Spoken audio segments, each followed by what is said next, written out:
Welcome to the deep dive. When we talk about staying healthy as we get older, our minds usually jump straight to things like heart health, maybe brain function, strong bones, Absolutely. Those are the big ones people think of. and they are critical. But there's this vital area that often gets overlooked, and it really dictates our independence, our balance, our quality of life. I'm talking about our legs. Hmm. I think a lot of us feel that, you know, legs getting tired faster, maybe a bit of a creak getting out of bed.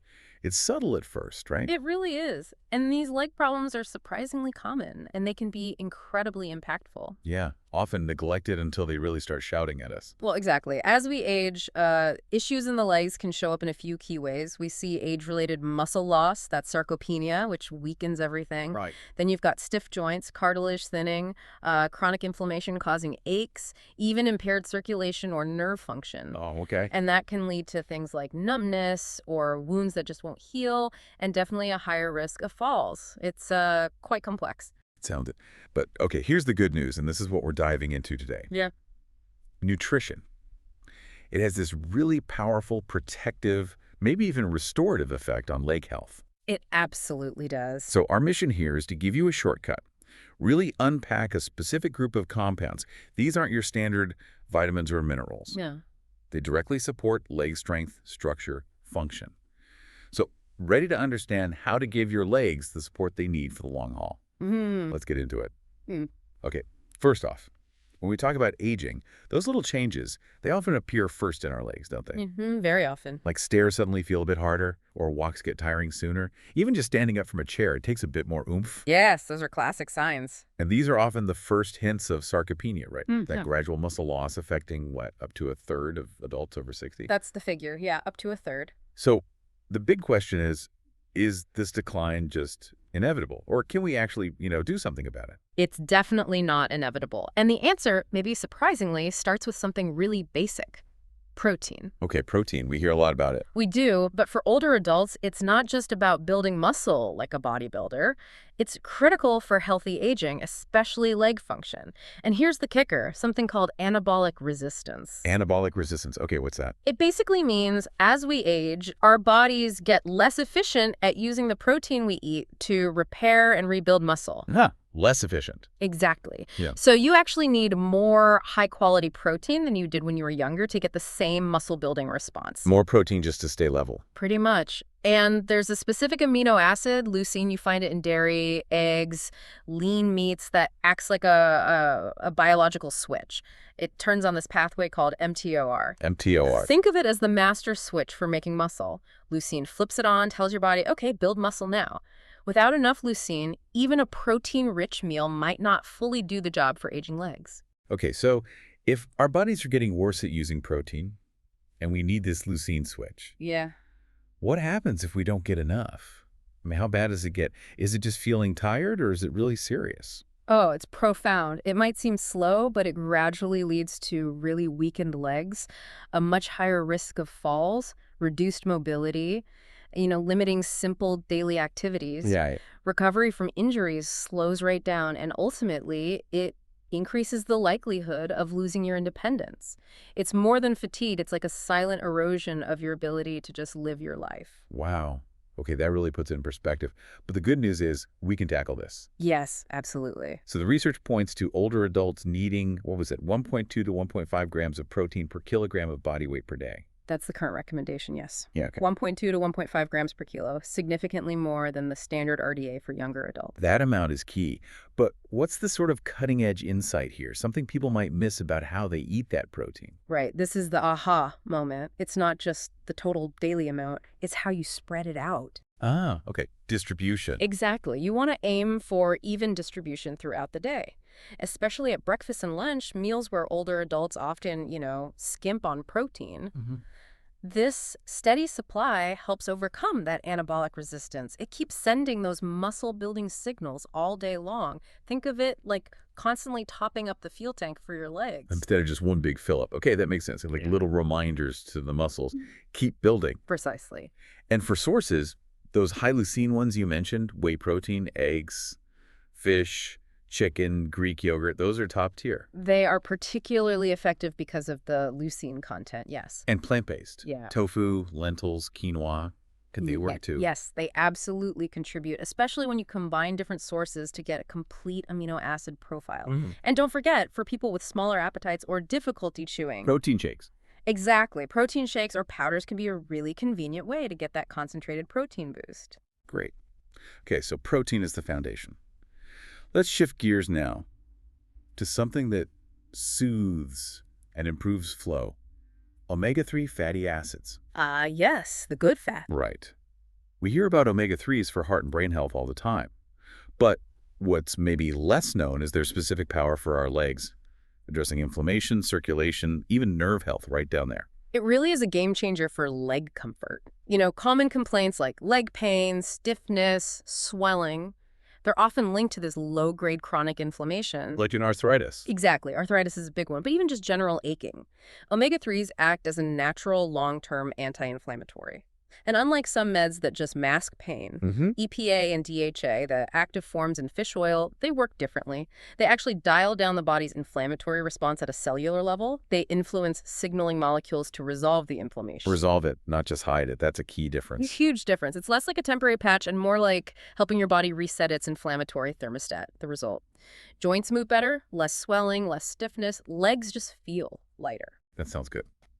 But omega-3s do more than just inflammation, right? Right. You mentioned circulation, because circulation does tend to decline in the legs as we age. It does. Those tiny capillaries delivering oxygen and nutrients, they become less efficient. Think cold feet, cramping, slow healing. Yeah. So how do omega-3s help there? They improve something called endothelial function, basically, the health of the inner lining of your blood vessels. Okay. They help the blood vessels relax and widen, that's vasodilation. This keeps blood flowing smoothly, prevents stickiness or clots. So better delivery downstairs? Better delivery of oxygen, nutrients, everything your leg muscles, nerves, and skin need. It supports stronger legs, faster recovery, and there's nerve health, too. Ah, right. For things like tingling or numbness. Precisely.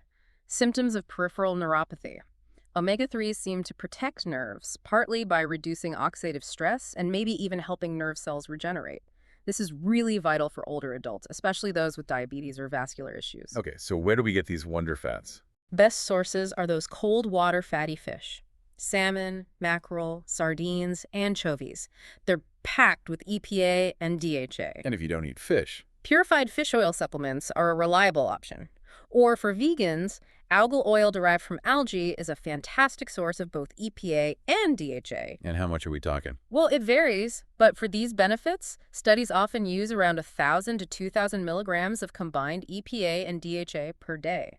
Got it. Okay, protein builds muscle, omega-3s soothe inflammation and help flow. Yeah. What about the actual framework, the structure holding it all together? Let's talk collagen. The body's scaffolding. Exactly. You don't see it, but it's in your tendons, cushioning joints, giving ligament spring. It literally holds your legs together. Yeah. But it weakens over time, right? That's the creaky knees, the instability. That's a big part of it. Collagen is the most abundant protein in our body, forming all that connective tissue, but production starts declining after age 30. 30. Wow. Yeah, and by your 60s or 70s, that decline is noticeable. Unlike muscle loss, you might not see collagen loss easily, but you feel it. So can we rebuild it? Can taking collagen peptides really help restore that integrity in our legs? The evidence is really promising. Hydrolyzed collagen peptides are key here.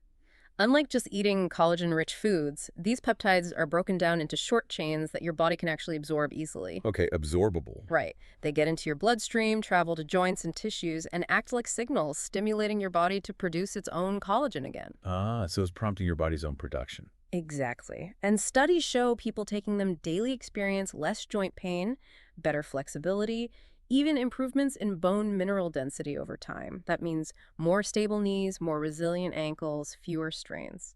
It sounds like it's not just structure, but maybe helps things glide better too. For people who've tried other joint stuff without luck, what makes collagen different? That's a great way to put it, gliding better. It's not just a passive scaffold. Healthy collagen means the knee glides smoothly, the Achilles tendon flexes properly, the plantar fascia in your foot supports your stride without pain. The differentiator is that direct stimulation of your body's repair mechanisms. It's not just providing bricks, it's telling the builders to get back to work. And interestingly, it needs help. Help. Vitamin C. It's absolutely crucial. It acts like a switch for collagen synthesis. Without enough vitamin C, your body can't effectively use the collagen building blocks no matter how much you take in. Ah, the cofactor. That's why you often see vitamin C added to collagen supplements. Precisely. Or why it's good to get it from foods like citrus or peppers alongside. Now, sources, usually bovine, cow, marine, fish, or porcine pig. Any difference? Marine collagen is often touted for better absorption, maybe because the particles are smaller. But bovine collagen has the most research behind it for joint and bone health specifically. And it takes time, right? Yes, consistency is key. You typically need to take it daily for about 8 to 12 weeks to start seeing those clinical benefits. Okay, muscle, inflammation, structure. Yeah. Check. What about the energy? The actual power for every step. Can we boost that cellular energy, especially as we age? Let's talk creatine. Yes, creatine. Often misunderstood, right? Just for bodybuilders. That's the old myth. But it's increasingly seen as a powerhouse for healthy aging, especially for leg function. So how does it work for, regular older adults? Okay, so creatine is a natural compound, mostly stored in your muscles. It acts like a super fast-acting energy reserve. An energy reserve. Yeah. When you do anything quick or forceful stand-up, climb stairs, lift something, your muscles use creatine to rapidly regenerate ATP. ATP is the actual molecule powering the muscle contraction. Like a backup generator for your legs. Exactly like that. The problem is, as we age, our natural creatine stores tend to decline, so that backup generator isn't as powerful. Resulting in fatigue, slower walking. Yes, fatigue comes on quicker, walking speed can decrease, balance might subtly worsen. But here's the exciting part.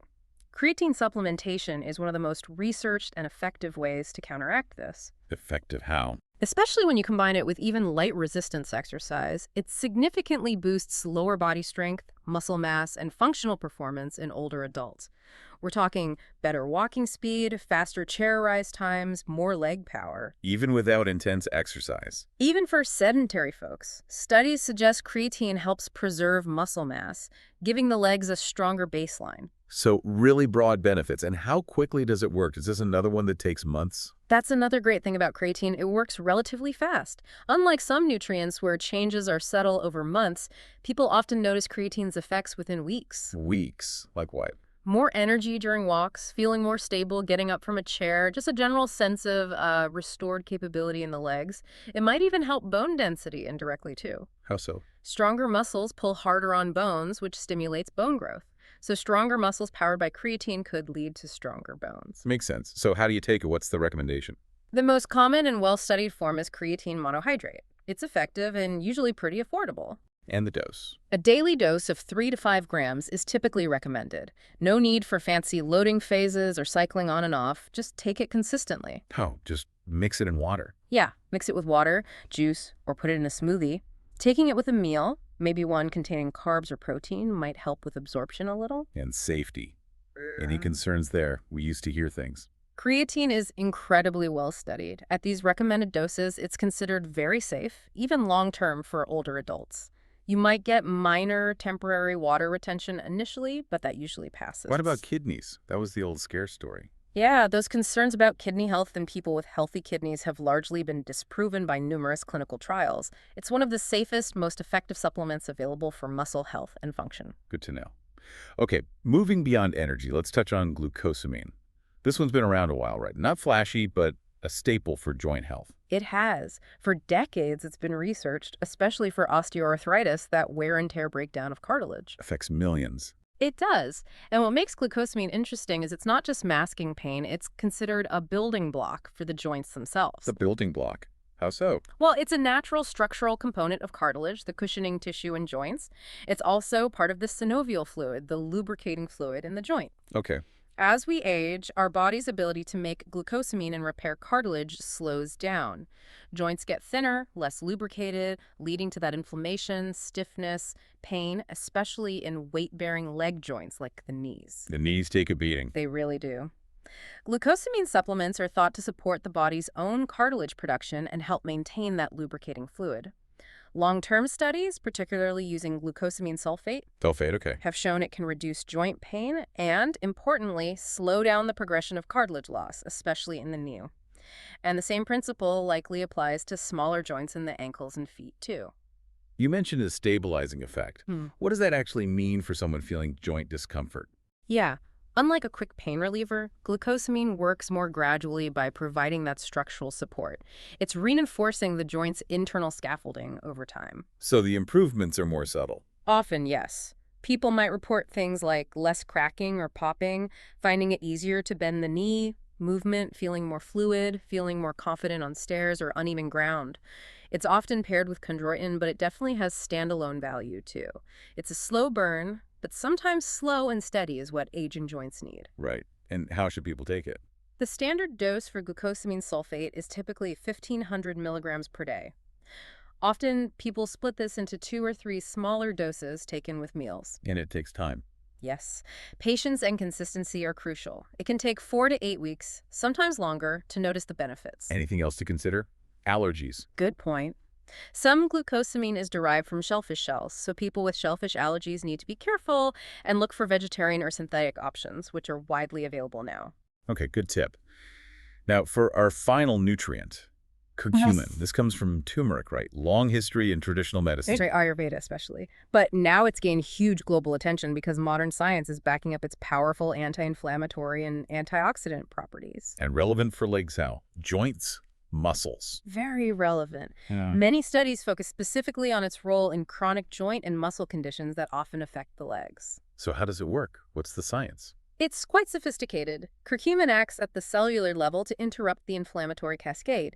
It blocks certain enzymes like TOX2 and 5-LOX and signaling molecules like TNF-alpha that fuel swelling and pain. So it dampens the fire, so to speak. Exactly. And it tends to be gentler on the body than conventional NSAIDs like ibuprofen, which can have side effects, especially with long-term use. In fact, some clinical trials have found curcumin to be just as effective as ibuprofen for reducing pain and stiffness in arthritis patients, but with a much better safety profile. Wow, as effective. In some studies, yes.